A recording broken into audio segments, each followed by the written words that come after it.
북한이 대북전단에 대해 극렬한 비방을 하고 있는 가운데 이재명 경기도지사가 북한에 성경을 보내는 외국인 선교사를 간첩에 비유하며 강제 추방을 주장하고 나섰습니다. 이 지사는 지금 나타나고 있는 모든 여론조사에서 민주당 이낙연 의원에 이어 차기 대권 후보 2위라고 나타나는 인물인데요. 좀 더 자세한 내용은 이렇습니다. 선교단체 순교자의 소리 에릭 폴리 목사는 지난 7월 3일 오후 9시쯤 강원도 철원군 동성읍 인근에서 대형 풍선 여러 개를 띄워 북한에 성경을 보내다가 경찰에 적발됐습니다. 이에 대해서 이재명 지사는 7월 4일 페이스북에 이런 글을 남겼죠. 외국인이 대한민국의 안보를 해치고 국민의 생명과 안전에 위해를 가하는 것은 간첩 행위나 마찬가지다라고 말입니다. 또 국가 안보와 국민 안전을 위협하는 범죄를 우발적, 일회적이 아닌 상습적, 반복적으로 자행하는 것에 대해서는 엄정한 처벌과 추방 조치가 있어야 마땅하다고 했습니다. 에릭 폴리 목사가 전단을 날린 곳은 강원도 지역인데요. 이 지역 현재 재난 및 안전관리 기본법상 위험구역으로 설정돼 있죠. 그런 행정명령이 내려져 있습니다. 해서 대북전단 살포 행위가 원천 봉쇄된 상태죠. 이 지사는 이 같은 행정명령 위반을 한 선교사 추방을 주장하고 나선 것인데요. 이 지사는 또 우리 정부가 대북전단 살포를 제지하는 것을 더러운 평화라고도 했습니다. 더러운 평화. 그는 수많은 사람이 죽고 모든 성과물이 파괴되는 참혹한 전쟁은 어떤 이유로도 합리화될 수 없다면서 화려한 승전보다 더러운 평화가 낫다고 적었습니다. 이 지사는 북한에 성경책을 보내는 것을 수많은 사람이 죽고 모든 성과물이 파괴되는 참혹한 전쟁이라고 비유한 것인데요. 성경책 보내는 것이 전쟁 행위인가요?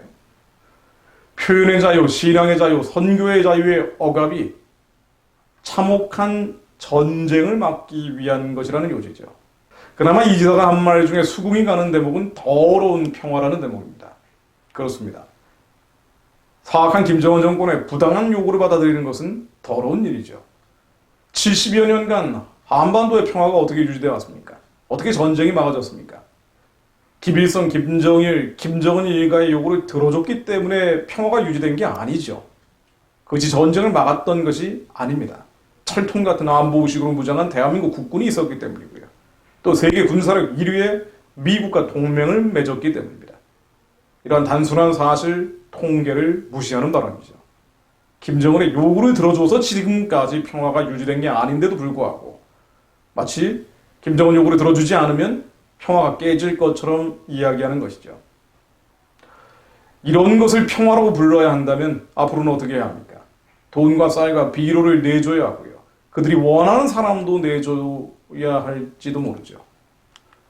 가장 앞고는 에릭 폴리 목사를 간첩으로 비유한 대목입니다. 간첩은 사전적 정의에 따르면요, 한 국가나 단체의 비밀이나 상황을 몰래 알아내서 경쟁 또는 대립관계에 있는 국가나 단체에 제공하는 사람이라고 정의됩니다. 에릭 폴리 목사가 어떤 비밀과 상황을 경쟁 대립관계 국가 단체에게 제공을 했나요? 하늘나라 비밀을 전한 천국의 스파이입니까? 그렇죠. 천국의 스파이인지도 모르죠. 그런데 그런 천국의 스파이들이 추방되는 시대가 있었습니다. 바로 구한 말입니다. 일제 말기에 그랬죠. 선교사들이 대거 추방당했죠. 권력과 권세에 비판적인 사람들, 그 선교사들을 탄압했던 시대입니다. 외국인 쫓아냈습니다. 그러나 이것은 뒤집어 말하면 그 권력과 권세가 지키려는 정권이 취약하고 위험하고 끝에 몰려 있을 때 벌어진 일입니다. 조선왕조도 끝나기 직전에, 일제도 망하기 직전에 약간의 비판도 허용할 수 없었고요. 또 가장 예리한 지적을 해야 되는 신앙인들을 용납할 수 없었죠. 그래서 천국의 스파이들을 쫓아냈습니다. 지금 북한이 대북전단 몇 장에 벌벌 떨면서 요란을 치는 이유도 김씨 왕조가 끝나고 많은 위기에 몰려 있다는 것을 의미합니다. 다만 한국이 북한에 성경책 보내는 일조차 못하게 막아야 할 정도로 양심이 무너진 국가가 된다면 북한 체제가 무너지는 날 한국도 어려움을 겪어야 할 겁니다. 이런 사건들 앞에서 별일 없다는 식의 침묵, 방관, 심지어 동조하는 한국의 목회자들, 그들의 영적인 회복을 위해 더 충보해야 될 이유가 여기 있습니다. 하나님은 재앙을 바라시는 게 아니라 평안과 장래일의 소망을 원하시죠. 어쩌면 북한 구원보다 더 절실하게 남한 교회가 회복될 수 있도록, 회개할 수 있도록 기도해야 합니다. 이사야 1장 말씀입니다. 하늘이여 들으라, 땅이여 귀를 기울이라. 여호와께서 말씀하시기를 내가 자식을 양육하였거늘 그들이 나를 거역하였도다. 소는 그 임자를 알고 나귀는 그 주인의 구유를 알건만은 이스라엘은 알지 못하고 나의 백성은 깨닫지 못하는도다. 슬프다 범죄한 나라여 허물진 백성이요 행악의 종자요 행위가 부패한 자식이로다. 그들이 여호와를 버리며 이스라엘의 거룩하신 이를 만홀히 여겨 멀리하고 물러갔도다. 너희가 어찌하여 매를 더 맞으려고 패액을 거듭하느냐. 온 머리는 병들었고 온 마음은 피곤하였으며 발바닥에서 머리까지 성한 곳이 없어 상한 것과 터진 것과 서로 맞은 흔적뿐이거늘 그것을 짜며 싸매며 기름으로 부드럽게 함을 받지 못하였도다. 한국의 경제 얼마나 어렵습니까? 우리의 먹고 사는 문제 얼마나 힘들고 괴로운 형편으로 가고 있습니까? 그런데도 더 맞으려고 온 머리가 병들고 온 마음이 피곤해지고 발바닥에서 머리까지 성한 곳이 없는데 그럼에도 불구하고 맞은 흔적뿐이 없는 우리 교회가 그것을 싸고 짜매며 기름으로 부드럽게 함을 받지 못하고 하나님으로부터 벗어나 주님의 선하고 기쁘고 온전하신 뜻으로부터 벗어나 악한 정권, 어둠의 세력에 침묵하고 방관하고 심지어 동조한다면 한국교회가 더 큰 어려움을 겪어야 합니다. 그러므로 이런 뉴스들 앞에서 바로 회개해야 될 때, 회복돼야 될 순간임을 깨달아야 합니다. 하나님 북한 동족들의 고통에 외면하고 침묵하고 방관하며 그들에게 복음을 전하기 위해 노력하는 대신 그들을 억압하고 포갑하는 정권을 돕기 위해 인도적 지원이나 포장해왔던 가짜 평화, 거짓 평화에서 저희들이 깨어나게 하옵소서. 북한에 성경책 보내는 사람조차 추방당할 수 있다는 이런 끔찍한 소식 앞에 이 나라가 어떠한 형편과 처지에 서 있는지 깨닫지 못하는 저희들을 용서하여 주시고 하나님, 매를 더 맞지 않고 온몸이 병들고 피곤하고 발바닥까지 상한 곳이 없는데 더 얻어 터지지 않도록 하나님, 한국교회가 깨어나게 하옵소서. 한국교회의 목회자들이 일어나게 하옵소서. 우리 땅이 황폐해지기 전에, 우리 성읍들이 불에 타기 전에, 우리의 토지가 이방인에게 삼켜지기 전에, 그 전에 깨닫고 돌아오게 하옵소서. 11절 말씀입니다. 여호와께서 말씀하시되 너희의 무수한 재물이 내게 무엇이 유익하뇨? 나는 순양의 번제와 살찐 짐승의 기름에 배불렀고 나는 수송아지나 어린 양이나 염소의 피를 기뻐하지 아니하노라. 너희가 내 앞에 보이러 오니 이것을 누가 너희에게 요구하였느냐? 내 마당만 밟을 뿐이라. 헛된 재물에 다시 가져오지 말라. 분양은 내가 가증히 여기는 것이요 월삭과 안식일과 대로 모이는 것도 그러하니 성회와 아울러 악을 행하는 것을 내가 견디지 못하겠노라.